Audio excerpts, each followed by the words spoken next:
إن الذين هم من خشية ربهم مشفقون والذين هم بآيات ربهم يؤمنون والذين هم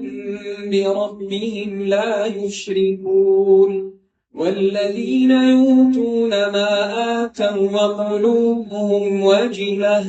وقلوبهم وجلة أنهم إلى ربهم راجعون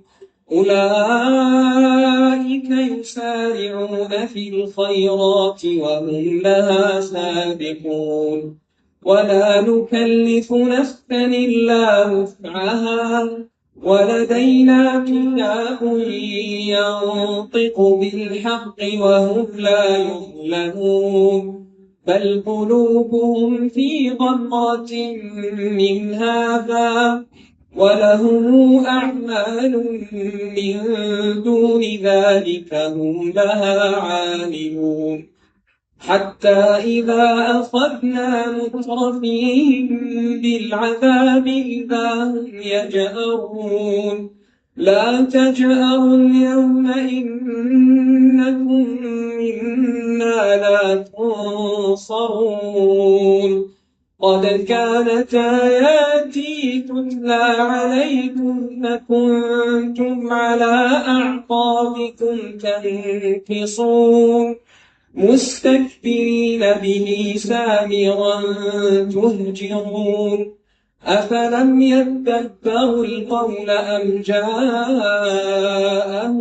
ما لم يأت آباءهم الأولين أم لم يعرفوا رسولهم فهم له منكرون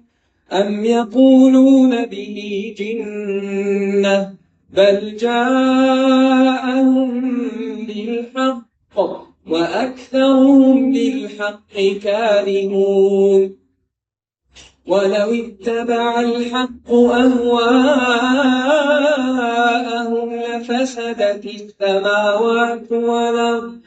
لفسدت السماوات والأرض ومن فيهن بل أتيناهم بذكرهم فهم عن